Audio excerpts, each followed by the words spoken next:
So my 404 Media colleagues probably remember when I got doxxed, which was a nightmare for everyone involved, mostly me. My name, address, phone number, social security number, and a bunch of other information was leaked online, which led to all these spam calls, harassment, threats, etc. Even if you're not a journalist, a sophisticated network of data brokers is making your personal information available to the highest bidder.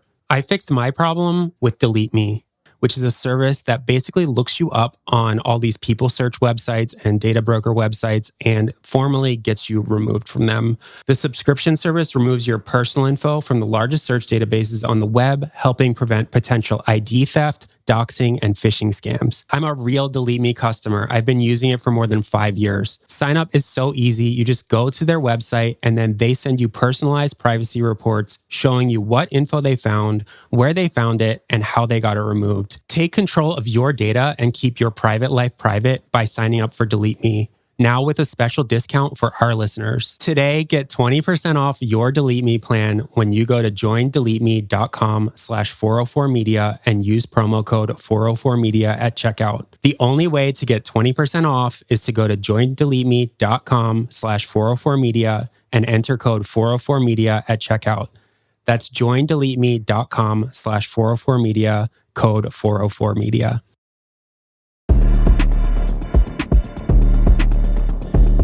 Hello, and welcome to the 404 Media podcast, where we bring you unparalleled access to hidden worlds, both online and IRL. 404 Media is a journalist-founded company and needs your support. To subscribe, go to 404media.co. As well as bonus content every single week, subscribers also get access to additional episodes where we respond to their best comments. Gain access to that content at 404media.co. I am your host, Joseph, and with me are 404 Media co-founders Sam Cole. Hello. And Jason Kebler. Hello. No Emmanuel this week. Hopefully he'll be here next week. One brief piece of housekeeping. There is an article on the site called 404 Media Objects to Texas Attorney General Ken Paxton's subpoena to access our reporting. I'll read one quote from the article. This subpoena undermines the free and independent press. It also highlights the fact that the alarm bells that have been raised about legal attacks on journalists in the second Trump administration are not theoretical. Politicians already feel emboldened to use the legal system to target journalists, end quote. That's all we're going to say about this for now, but go check out the article if you do want to get a little bit more context on that. Jason, merch. So Sam and I, and the others, but mostly Sam and I have been working on getting a refreshed, like new merch, new shirts, hoodies, crew neck, sweatshirts. We tried really hard to get these before Christmas so that you could give them as gifts, but we're not going to have them in time. The reason that I'm talking about this now is because probably later this week we'll put them up on our Shopify if you're interested. And I want to highlight that it's a pre-sale, as in we've ordered them, but we're not going to get them before Christmas. But if you want to buy them, I will ship them out the second that I get them, which will probably be at the very beginning of January. So if you want to give your loved ones a piece of paper that says you're getting a shirt from 404 Media, now is your chance. Is that right, Sam? Yeah, the coveted IOU. Always a classic for the last minute gift giving. I've done it 1,000 times, unfortunately. But yeah, and it helps us if you pre-order to know how much to get. So, and I think they look sick, so watch for that. I haven't done an IOU, but I might do that this year. I've done it most years. I've done it so many times. I'm probably going to do it this year. Here's a printout of what I bought you. It's coming later. It's in the mail. It's like, that's, for sure. I respect it. I didn't know that was a thing. And I guess soon we're going to begin to, we're going to get into sneaker culture because we're doing all these drops now and pre-sales. We're going to have bots on our website. No, I don't want to give anybody any ideas. But definitely go and order that if you want. The show's going to be a little bit different here, and then we're going to have a couple of breaks because there is just so much to talk about with the UnitedHealthcare CEO. We've done a few different stories on it, probably different to the ones you've read at other outlets. Obviously, this is the biggest story, at least in the United States. But let's get into it. The first one that we're going to talk about is one that I wrote called UnitedHealthcare Shooting Person of Interest Had 3D Printed Glock. I will give a super brief summary of recent events. I'm sure many people know this, but last week, a man ambushed the CEO of UnitedHealthcare, Brian Thompson, in Manhattan on the pavement and shot him in the back and killed him. There was a massive manhunt with various things along the way. The police found a rucksack full of Monopoly money in Central Park. Lots of photos of the alleged shooter were released, or as police got them. And then eventually, reportedly, an employee at a McDonald's in Pennsylvania called authorities after seeing this person of interest, later turned suspect. He's arrested, and his name is Luigi Mangong. ABC, NBC, CNN all obtain images of a weapon found on him. This is where my story comes in. I think it's Mangione. Sure. We'll go for that. Thank you very much. I even checked, trying to be respectful. I'm awful. I apologize. It's okay. It's the mispronounced word of the week. We're bringing it back. But yeah, we had a good run. I saw in the replies on Twitter immediately the photo of the weapon. And, to an untrained eye like mine, it just looks like a black Glock. It just looks like a pistol. But then people were tagging a particular Twitter user and mentioning somebody and saying it was a particular design of a 3D printed Glock frame. I then spoke to two people who said the same.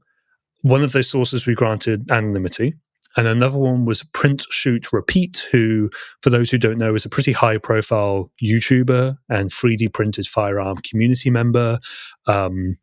They do all sorts of things with firearms and 3D printed weapons and uploads videos.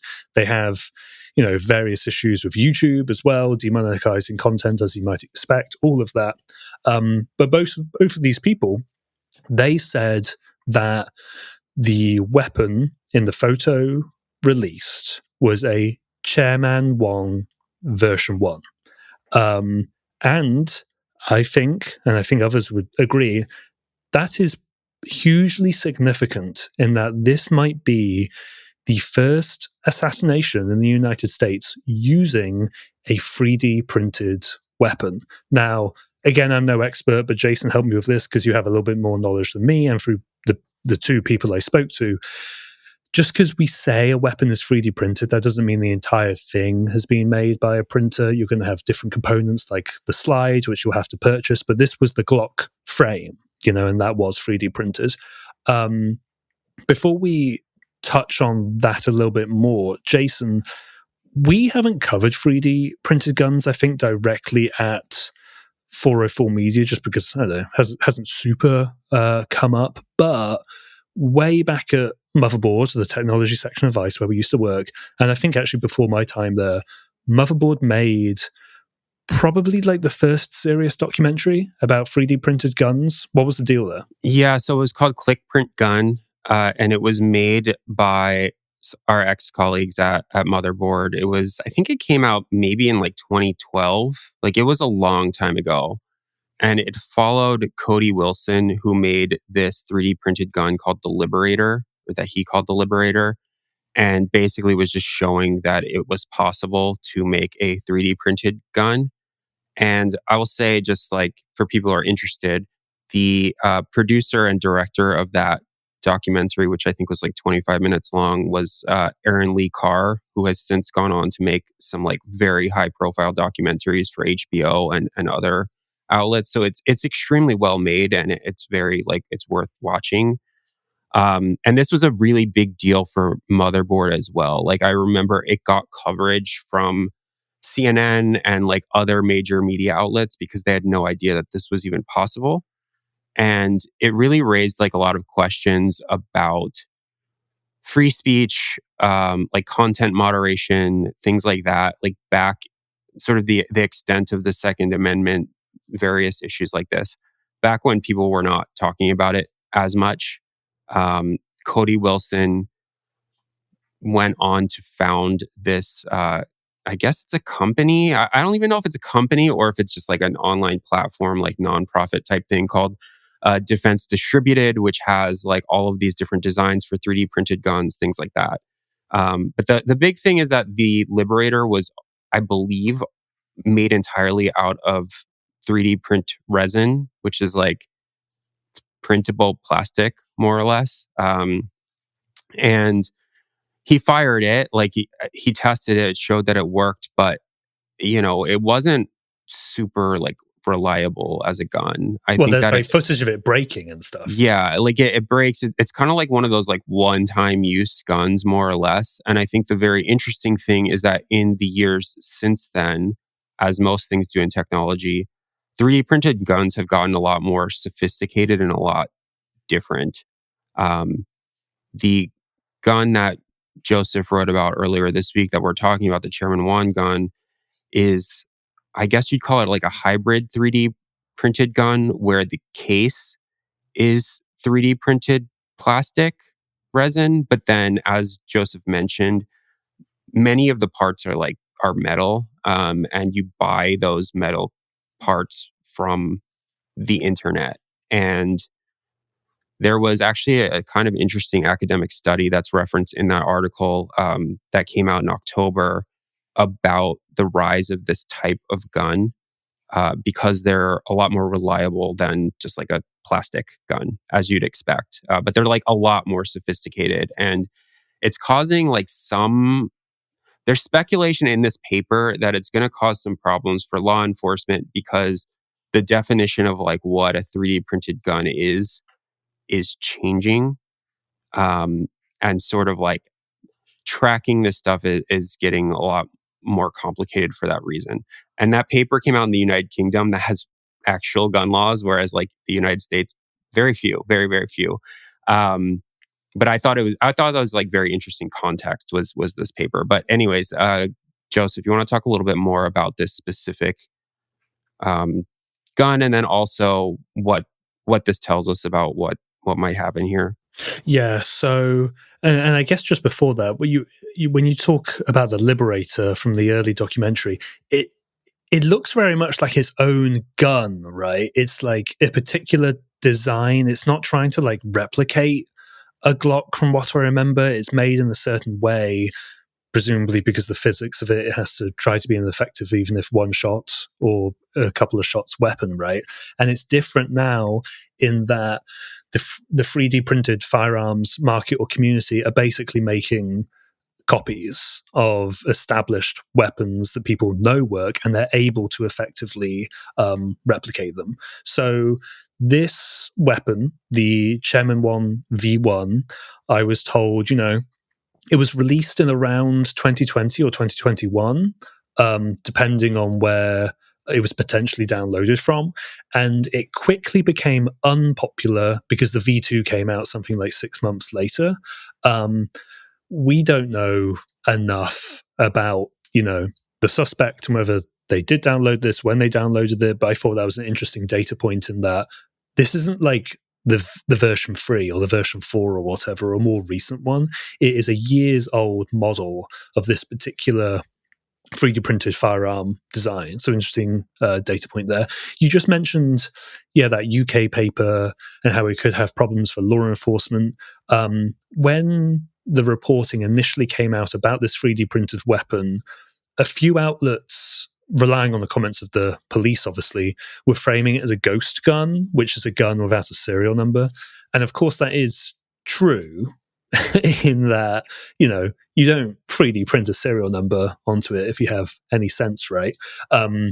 But I do think it's much more significant that it's 3D printed than it just doesn't have a serial number. And I think it bears repeating that, as you say, Jason, it could be a real problem in the UK. In the US, basically nothing in the way of somebody just buying a weapon like this anyway. That being said, stuff might change now.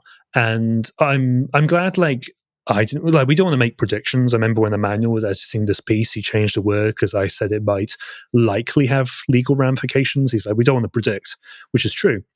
Print, Shoot, Repeat, the high-profile YouTuber, they said, quote, "It appears to be the first high-profile case involving a 3D printed gun, and it's my guess that this will have a huge impact on DIY firearms regulations going forward," end quote. So that's one of the most prominent members of this community acknowledging and seeing that maybe there's going to be some sort of legal crackdown. Now, what that exactly looks like, I'm not clear on. Some members, I think many members of the 3D printed firearms community would say that this is information. It is a speech issue. All we're doing is distributing plans, that sort of thing.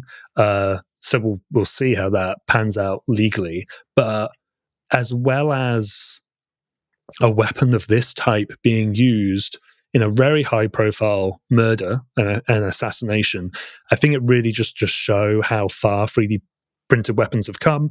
When I was writing my book about Anom, the encryptor phone company the FBI secretly ran and backdoored and read all the messages, on there, the FBI and other authorities got messages showing that a gang in Finland had basically made a factory for 3D printed submachine guns. And you look at the photos and it's crazy. There's like 3 or 4 3D printers all lined up, and they just have a supply chain of these things. So you have that. You also have some neo-Nazis in Finland who have turned to the weapons as well, apparently. And then if you are interested in this, I recommend you go follow the work of Popular Front from Jake Hamrahan, who's done a bit more reporting on this, and I think he did a recent documentary.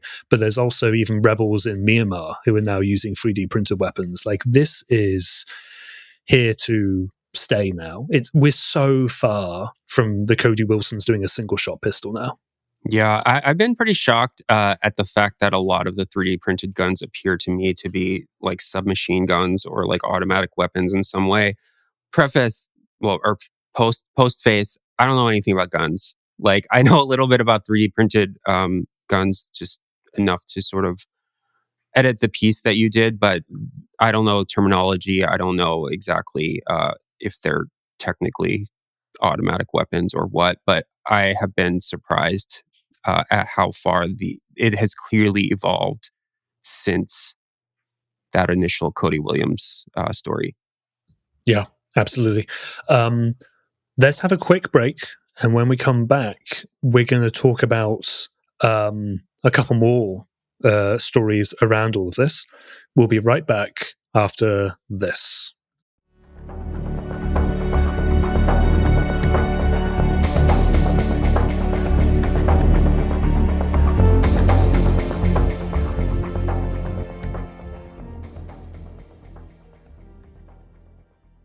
Let's face it, after a night with drinks, I don't bounce back the next day like I used to. I have to make a choice. I can either have a great night or a great next day. That is, until I found pre-alcohol. ZBiotics Pre-Alcohol Probiotic Drink is the world's first genetically engineered probiotic. It was invented by PhD scientists to tackle rough mornings after drinking. Here's how it works. When you drink, alcohol gets converted into a toxic byproduct in the gut. It's this byproduct, not dehydration, that's to blame for your rough next day. Pre-alcohol produces an enzyme to break this byproduct down. Just remember to make pre-alcohol your first drink of the night, drink responsibly, and you'll feel your best tomorrow. I've been trying pre-alcohol before some holiday parties I've been going to, and I definitely notice a difference the next day. Even after a night out, I can confidently plan on waking up early to get on a call or to exercise before work. With the holiday season upon us, I know I'm going to be consuming a bit more alcohol than usual. With pre-alcohol, I can stay on track and not let the season throw me off course. Go to zbiotics.com/404media to learn more and get 15% off your first order when you use 404media at checkout. ZBiotics is backed with a 100% money-back guarantee. So if you're unsatisfied for any reason, they'll refund your money, no questions asked.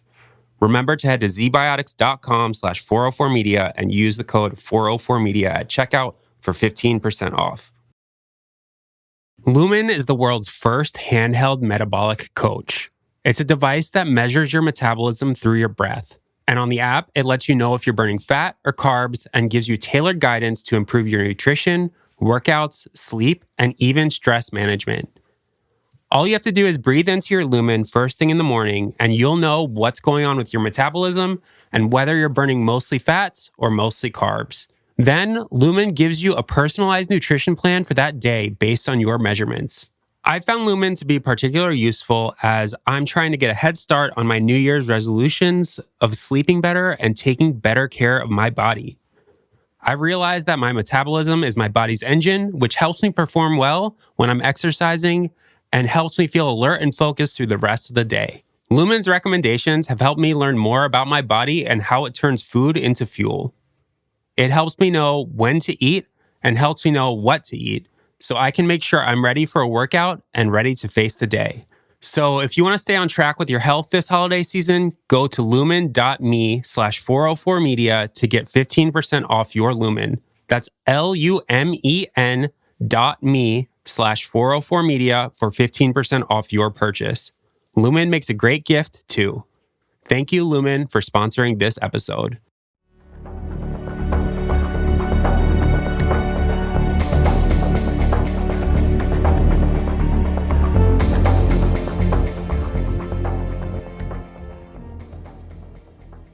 Okay, and we're back. This one, Jason, you just published this today.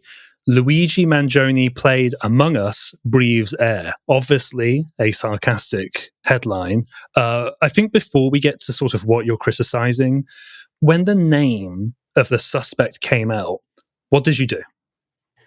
Yeah, I mean, I think anyone who has done journalism on the internet has done this at some point. And I think actually just like random people who are interested in stories have started doing this as well, which is the name was announced. The name Luigi Mangione was announced yesterday by the NYPD. And then you Google the name and you try to figure out like, who was this person? And is this like, you try to look for their accounts more or less. And in this case, it wasn't like John Smith. Like, it was easy to find quickly.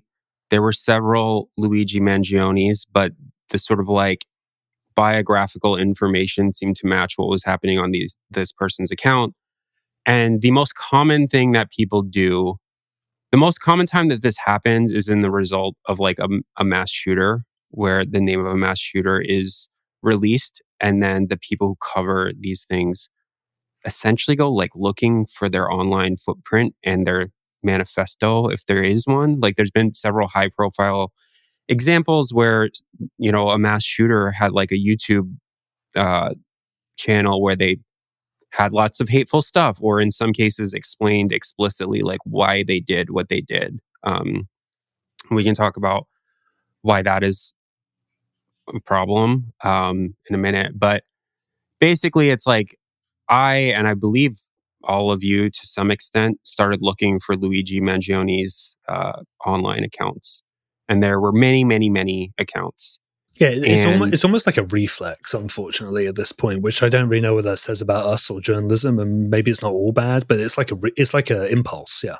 yeah, and the interesting thing in this case, a couple interesting things. One, we've written a lot of articles about like he was not a mass shooter. This was like an act of political violence, and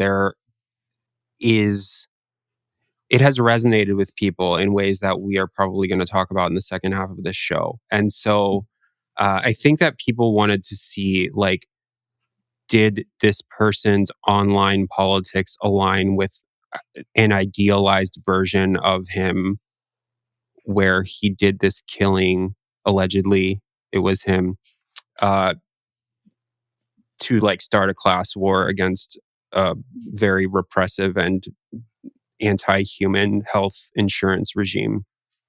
And I think that people pretty quickly realized that, at least on the surface, there was not a manifesto. There was not like a long history of talking about health problems on his social media accounts, things like that. Like some of that has now since been reported. Um, but I think often about the website heavy.com, which is like a website that I don't even know what it is, other than they're very good at uh, SEOing to the top of any search result for a mass shooter. They do like, you know, terrible mass shooter, 5 quick facts you need to know. And it always goes like, it's always the first thing that pops up. And I think that many, many, many online media outlets are playing that game with this shooter, with mass shooters, with tragedy, with the big news story. And I think that reflex to do that is understandable, because I'm very interested in sort of like who this person is and why they did what they did and that sort of thing. There's like a big vacuum of information. And then there's like one little detail, which is his name. And then you try to fill in all of the gaps of the information that you don't have. And sometimes that's very easy, but like usually it's very hard because what people were finding was his like GitHub page where he had worked on some AI stuff back in 2016, 2017. We're talking 6 years ago. Like a Facebook page that had stuff on it, but was also very outdated, a WordPress, a Substack, a Twitter feed. And most of this stuff was quite dated. By years, yeah, like a couple years, several years, something like that. Yeah, and a lot of it was like unrelated, I guess, because people's online presences don't neatly align with an act like this usually. Um, and then there was also the Goodreads account. So I think pretty immediately people found the Goodreads account, which is, if people don't know, Goodreads is a website where people review books. And Luigi Mangione has an account there, and there was like dozens and dozens of books that he read. And so people were trying to like form this narrative of what information ecosystem was he surrounding himself with? Is he leftist? Is he a rightist? Is he a class warrior? Like, people learned very quickly that he went to this fancy private school in Maryland and so on and so forth. And all of this is like very understandable, but every morsel of information was turned into some sort of blog. And the worst of them that I have seen that everyone has been dunking on was an NBC News article that had the headline and lead sort of explaining that he had once played the game Among Us, which is, in my opinion, it's a game for children. It like millions and millions and millions of people have played it, adults play it, etc. But it's like 1 year we played it for my birthday, actually. Oh yeah, we did. So we did. I'm not mad at anything you're calling it a baby game. But by a game for children, I mean like if I had a kid and they were 5 years old, I would feel comfortable allowing them to play this game. It's not really like that violent of a game. It's a cartoon game that doesn't have any like blood or guts in it, as far as I know, and it's a game about social skills, more or less. If you're not familiar, basically it's like the parlor game Mafia, where each round or like each time you play, you're randomly assigned a role. You're either a crew member or an imposter, and if you're an imposter, you try to kill one of the crew members secretly, and then you talk over voice chat if you're on Zoom, or you just like, I don't know if you talk in the game in some way, but basically you try to like trick people into thinking that you didn't do the murder, more or less. And the NBC News article was like, it was more or less like Luigi Mangione like role played as an assassin in this game at some point.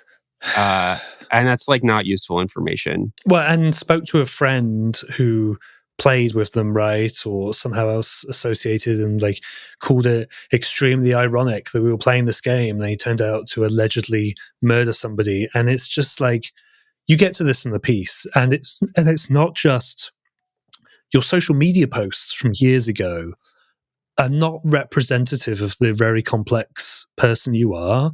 Also, the comments from somebody who you played an online game with years ago mean jack squat, basically. And yet, NBC News feels like it should be the headline and the lead. Yeah. And then, so the article then sort of gets into like, we did this whole search and we talked about whether we were going to write an article, and then we basically didn't write an article. But then your article, to be clear, yeah, and then I ended up writing this meta article about it because everyone was talking about this NBC News article and how it's like useless. It is a useless exercise. And I said this in the article, and then you and Emmanuel said really mean things to me. But it's like, I'm not going to do a murder. Like, I'm not going to do anything like this. I hope to never, ever, ever be in the news for anything like this. But anytime I do this process of Googling for people, I start thinking about what my online profile looks like if someone were to do this to me. And if you Google me, and I have Googled me, it's like all this like random shit comes up that is either very old or from like really old like live journal I had as a teenager, photos of things where I've been places that don't actually mean anything to me. I was actually on Facebook the other day buying a couch on Marketplace, and a post came up from 10 years ago that I don't remember writing. Like, there's just all this stuff that I don't really remember doing on the internet because I've been on the internet for 25 years, just posting and doing stuff. And if you want to have a narrative about someone, you can kind of like pick out any little detail and say like, oh, this is why he did it, or like this is relevant, or so on and so forth. And so that's what I tried to write about. Yeah, it makes sense. The only time you're going to be able to get a good sort of picture of somebody is when, a magazine comes in and does a real deep dive. And we've done those sometimes, at least at Motherboard and stuff. They require a lot of time, a lot of resources, but you're simply not going to get that in a breaking news situation, to the point where you might publish something completely garbage. Yeah, I guess the last thing I'll say on that, and I struggled to say it in the article, but I thought that Riley McLeod at Aftermath did a very good job of this in a similar piece on Aftermath. It's like nothing that Luigi Mangione has posted online or told anyone or done is as relevant as the fact that they allegedly killed a CEO in, broad daylight, and had, a message on the bullet casings. It's like that is a far stronger political statement. It's an extreme political statement that is far like more illustrative than a comment they left on a Substack or a tweet that they did 6 months ago. And I think that is like, I don't know, worth pointing out. For sure. All right, we have a couple more stories. The first one here from Sam. Major health insurance companies take down leadership pages following murder of UnitedHealthcare CEO. Obviously, we're stepping a little bit back in time here. This is basically right at the start of the manhunt. But Sam, what did other health insurance companies do in the immediate wake of that murder? Yeah. So this was 5 days ago, which has been a really long 5 days. It feels way longer than that. Let's go back in time to 5 days ago. Yeah, it's been a long week, and it's Tuesday. So this is something that I saw I think someone tweeted about or posted about on Blue Sky or something, but I had been texting with my friend about this back and forth during the day that day, and it was like 2 days after the shooting. But he was like, did you see that UnitedHealthcare took down their leadership page? And I was like, yes, because I was just looking for that page for a different story. And it was down. I was like, well, that's weird. And then he texted me that. And then I looked on Twitter, and someone had been posting about lots of different health insurance companies taking down their leadership and board of director pages, or like redirecting them to the homepage and things like that. So yeah, I was like, oh shit, like let me look at like every major health insurance company and see if I can find if any of them have taken down their pages also. And most of them that I looked up that day had. I think what were some of the first ones? And of course, this won't mean all that much to non-US listeners. You'll still appreciate the lost media archiving aspect of it, but maybe the names of companies won't mean much to them. But to sort of US listeners, what were the sort of those first companies you found? Yeah, I feel bad for anyone like trying to learn about this news cycle from outside the US, and they feel bad for us for living in this hellhole. But I feel that's something that people like to say, though. It's like, yeah. I mean, they're very depressed for us, but I think it's like, that's crazy that y'all... Pity, yeah. Yeah, that's crazy. Like, sucks to suck. Sorry for you and or... Yeah, what's going on over there? So obviously UnitedHealthcare's was down. They were redirecting to the homepage, and this is all on Friday. So again, it was like a couple days after. Anthem Blue Cross Blue Shields was down, or it was redirecting to its About Us page, which didn't have anything in it. As far as like leadership, the Care Source leadership pages, which were like multiple individual pages of every like the CFO, the executive vice president, the CEO, the COO, like everyone's page was gone. It was returning like a URL not found. Medica, which I had not heard of before this, their executive leadership page returned to its homepage. And then its foundation leadership actually also was down and said, oops, oops, that page does not exist. Elevance Health was down and said, sorry, that page is no longer here. And then on Monday, I checked again because a couple more had not taken theirs down yet. And I was like, oh, let me see who else. Kaiser Permanente's page had gone down as of like late Friday. Aetna's page said error 404. Many people have pointed out the irony of writing about 404 errors on 404 Media. It's fun, yeah. Humana's board of director page now says you're not authorized to access this page. So it was 9 in total that I checked. And then only one, actually, I hit all of them up, obviously, to see if they had comment, but only one, which was Aetna, which is owned by CVS Health. That was the only one that actually replied to me, and they replied today or yesterday. And they said, it was like out of respect. They said, out of respect for the Thompson family, we are declining to comment, which in itself is like, yeah, we're acknowledging that this is about the shooting, which obviously. I see what you mean. Right. Yeah. Right. Like I said, was this related to the shooting of Brian Thompson? And then they said, out of respect to the family, we're not commenting on that, which, it's not just like, oh, our page is broken coincidentally. Right. Sometimes as journalists, we know the answer, the reader knows the answer, but we have to ask these questions because that's our job, and we have to give them a fair chance to respond. And as you say, most of them didn't get back to you, but one did, and they gave that sort of explanation. I guess just the last thing is that, a lot of people obviously pointed out the Wayback Machine, and yes, I'm sure the health insurance companies are aware that you can't remove stuff from the internet like that. We have to speculate a little bit, but like, what do you make of that? And do you think that they are also aware of that? Or, I mean, they must be, right?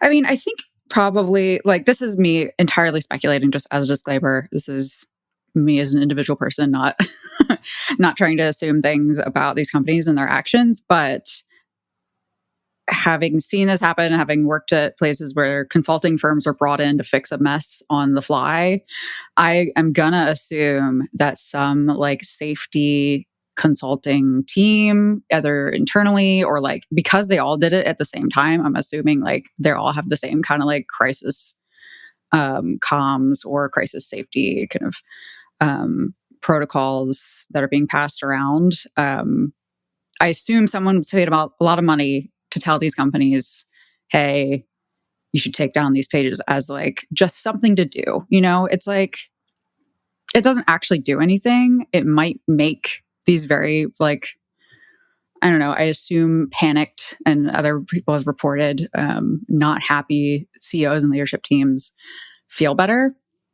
So it's kind of like a Band-Aid. It's obviously not anything that's like real security or real OPSEC on any kind of meaningful level, but it's just weird to me to do it at all. I assume they didn't think anyone would notice, which, right, as we just went over, we're digging around for everything all the time on the internet these days. So of course people noticed.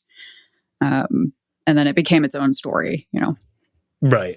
I guess just the last thing I would say is that like purely from like a cold security perspective, I don't know, you still got to deal with the low-hanging fruit, even though it's like, oh, then someone could get around it, look on Wayback Machine, or someone motivated enough, obviously, to go cause physical harm is not going to be deterred by a website 404ing, right? But I don't know, from a cold analytical security perspective, you still deal with the low-hanging fruit. So again, we have to speculate why, but that kind of all makes sense. And it'll be interesting, when do they put them back up? Or is there a bigger cultural shift around, I mean, to put it bluntly, hatred towards CEOs and leaderships of companies like this, which will bring us it's really to... wild go ahead. because you can't like hide this stuff. Like, as in, Right. they're allowed to not have it on their website, but it's like the disclosure rules around corporate information make it such that you have to know who the CEOs of these publicly traded companies are,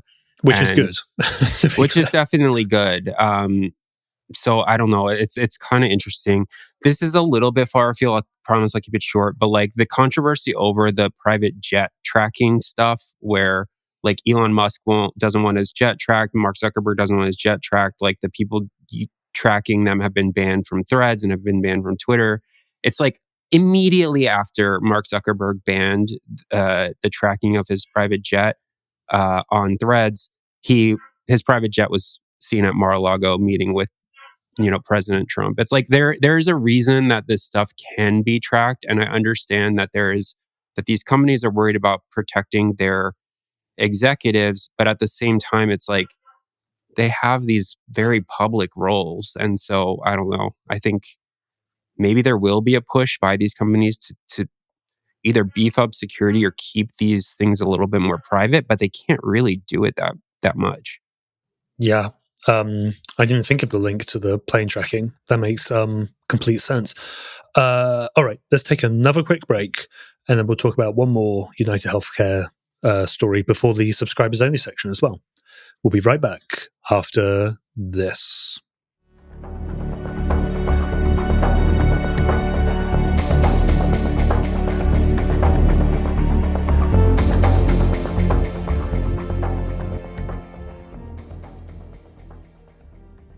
This holiday season, give a gift that lasts a lifetime. It's Masterclass.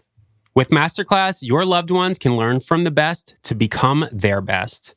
Masterclass is the only streaming platform where you can learn and grow with over 200 of the world's best. That's why Wirecutter calls it, quote, an invaluable gift. This is one of the first years I'm doing a lot of holiday hosting and party throwing. So I'm going to be doing a lot of cooking this holiday season, and I'm learning how to bake like a pro from Joanne Chang, learning storytelling from LeVar Burton, and learning how to redo our home with Corey Damon Jenkins' Interior Design Masterclass. The best part is I can watch my masterclasses on my phone, TV, or computer. Then I can switch to the audio version when I walk my dog or drive. There's no risk. Every new membership comes with a 30-day money-back guarantee. Give your loved ones a year of learning with Masterclass. Masterclass always has great offers during the holidays, sometimes up to as much as 50% off. Head over to masterclass.com/404pod for the current offer. That's up to 50% off at masterclass.com/404pod. Masterclass.com/404pod. The 404 Media Podcast is sponsored by BetterHelp. I live far away from family, so my favorite part of the holidays is getting to see my loved ones who I'm missing most of the year. Being home makes me feel, well, at home. Another way to bring yourself comfort that doesn't change with the seasons is working on yourself with therapy. I found BetterHelp easy to use and helpful to process my feelings, emotions, and thoughts. It's helped me learn coping skills on a schedule that works for me because BetterHelp's licensed therapists have flexible schedules and lots of availability. If you're thinking of starting therapy, give BetterHelp a try. Just fill out a brief questionnaire to get matched with a licensed therapist and switch therapists anytime for no additional charge. Find comfort this December with BetterHelp. Visit betterhelp.com/404media today to get 10% off your first month. That's BetterHelp, HELP.com/404media. Hackers and cybercriminals have always held this kind of special fascination. Obviously, I can't tell you too much about what I do. It's a game. Who's the best hacker? And I was like, well, this is child's play. I'm Dina Temple-Raston, and on the Click Here podcast, you'll meet them and the people trying to stop them. We're not afraid of the attack. We're afraid of the creativity and the intelligence of the human being behind it. Click Here, stories about the people making and breaking our digital world. AI machines, satellite, engine ignition, Click Here, and liftoff. Click Here, every Tuesday and Friday, wherever you get your podcasts.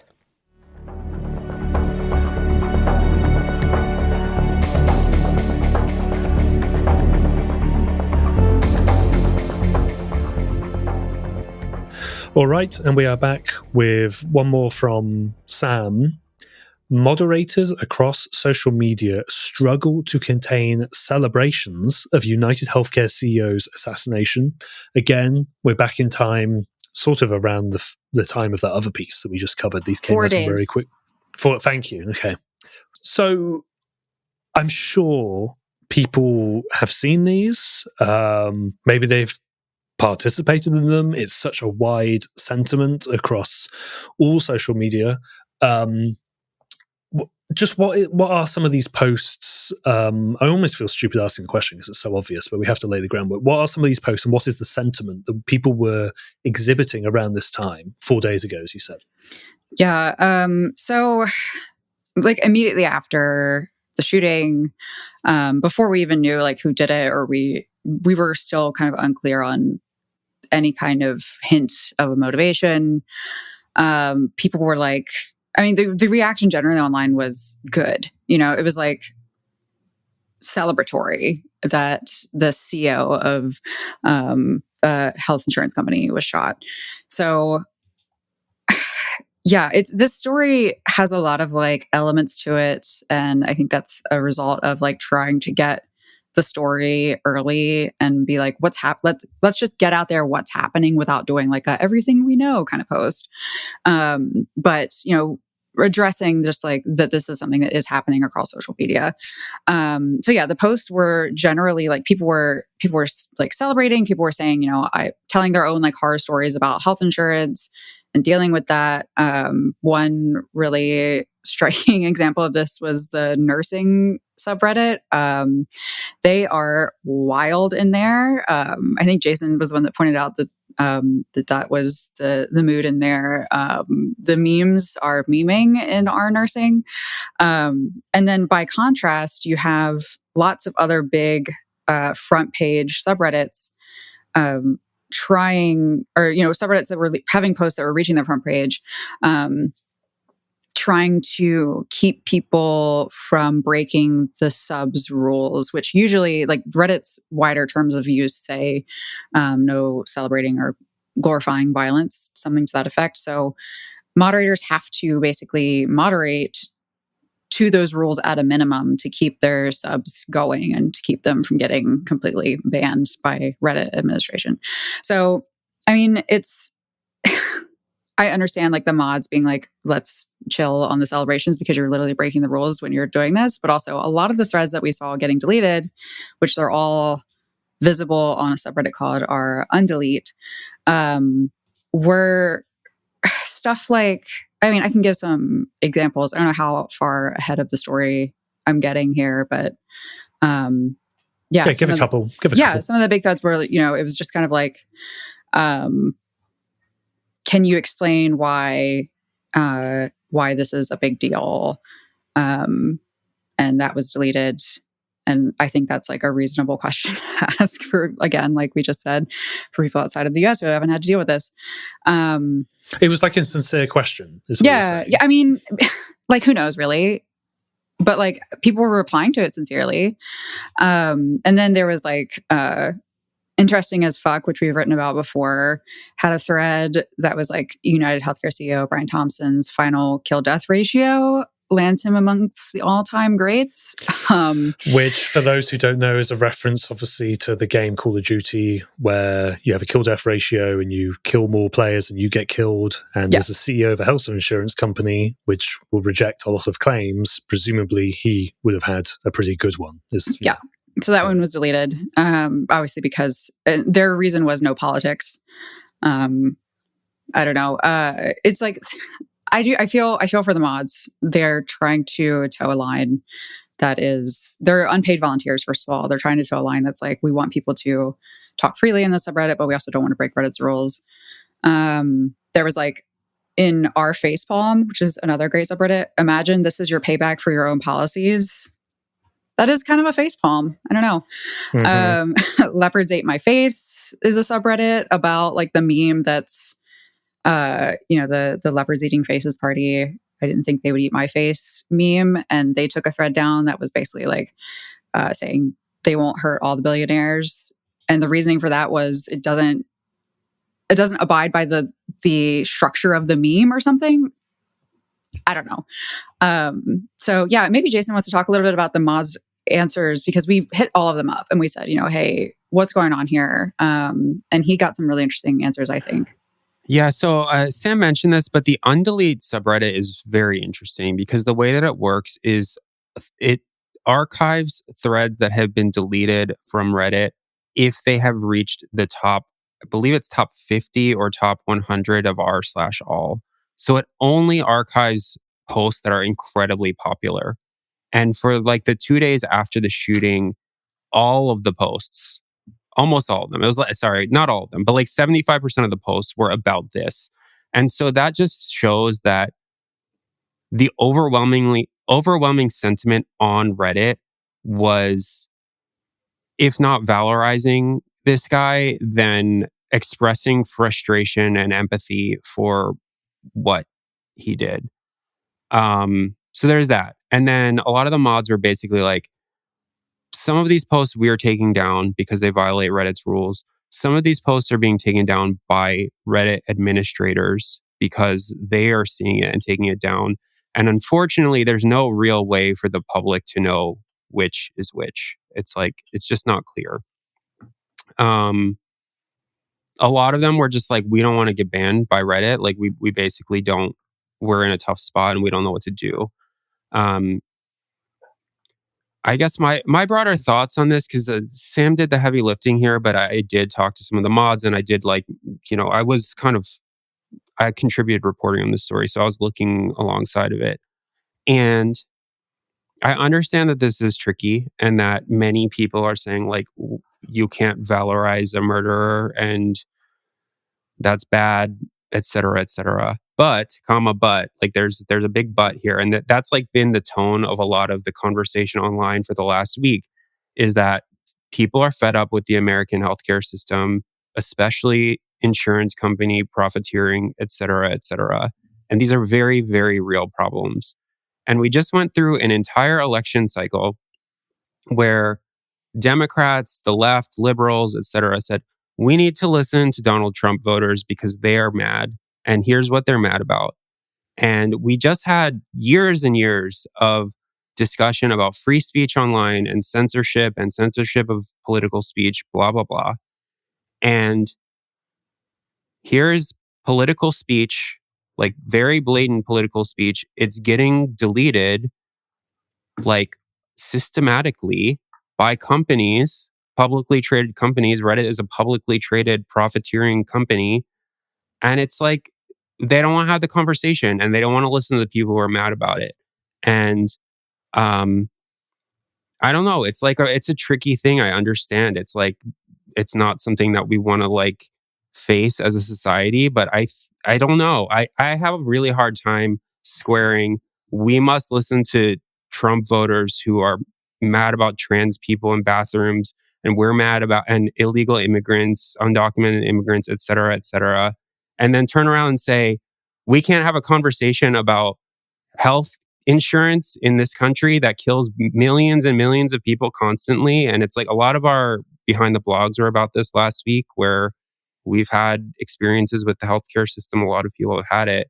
And I just think that, I don't know. I think that this is like a very interesting time. Obviously, it's a very interesting thing. And I think that there are two other things that were very eye-opening to me, which is Ben Shapiro and the other dipshit on his like right wing, Matt Walsh, both like tried to say that these are like leftist plots celebrating whatever, and they're getting shred to bits in their comments by people who say, I'm a conservative. This is not a conservative versus liberal issue. This is like a class and economic and like health issue for everyone. And so I do think it's very important. I think that I understand that Reddit has rules and these moderators are in a tough place, and you don't want to condone violence necessarily or like promote violence. But at the same time, it's like this conversation is a very important one. And I find it very disheartening to see that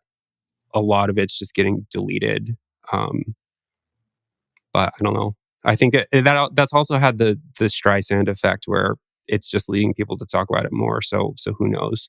On that, Sam, is it the same now? Like, is stuff still being deleted? Has the conversation moved from people talking about healthcare now to talking more about the suspect? Or I know that's kind of hard to answer because you don't have a all-seeing eye of social media, but like, has it moved on? Or Thank God. Yeah, I mean, I haven't like checked in on Reddit in particular, and if they're still deleting threads, I think probably people had like that immediate reaction and then moved on. Something that I do think is interesting is people who I don't know how to word this, like people who don't want to have the conversation about healthcare in this country and who think that they have great healthcare or that they've never encountered this problem before in their lives. They don't understand where this kind of like outrage and this vitriol is coming from. They're doing a lot of like hand wringing. They want to talk about people's reactions to a murder and not the reason for the reaction. You know, it's like they want to talk about how people are glorifying violence and rooting for shootings in the streets, which is not the conversation that I've seen for the most part. Most part, people want to talk about how healthcare is fucked and how they have had, almost everyone has had this experience. You know, we now know that the person of interest, you know, who's in this story, who we've been talking about this whole time, comes from a wealthy family, and still possibly struggled against the system that's very broken in this country. And maybe wasn't this kind of like violent vigilante leftist that a lot of these podcasters and, as Jason said, dipshits want to paint this kind of like character as. He was probably a tech bro. Like he was into like Peter Thiel and Elon Musk. And we don't know all this for sure at this point. This is all kind of with that caveat, but it's not so cut and dry left and right. But instead of addressing that and instead of saying, oh, this is an issue that a lot of people care about and a lot of people are mad about, people with an interest in keeping things very black and white, left and right, like Matt Walsh and his friends, are focusing on that aspect of it and saying, oh, well, people are just like bloodthirsty and they want to see violence in the streets against innocent people, which, you know, is not what we've seen. Yeah. So I just hope the conversation can remain on the issue, which is healthcare, you know. But okay. If you're listening to the free version of the podcast, I will now play us out. But if you are a paying 404 Media subscriber, we're going to talk about how our reporting on deepfake apps has made Congress, you know, push Apple and Google to basically sort their shit out. You know, you can subscribe and gain access to that content at 404media.co. As a reminder, 404 Media is journalist-founded and supported by subscribers. If you wish to subscribe to 404 Media and directly support our work, please go to 404media.co. You'll get unlimited access to our articles and an ad-free version of this podcast. You'll also get to listen to the subscribers-only section, where we talk about a bonus story each week. This podcast is made in partnership with Kaleidoscope. Another way to support us is by leaving a 5-star rating and review for the podcast. But as I said last time, just tell your friends about it. Bring us a new listener. That'd be great. This has been 404 Media. We will see you again next week.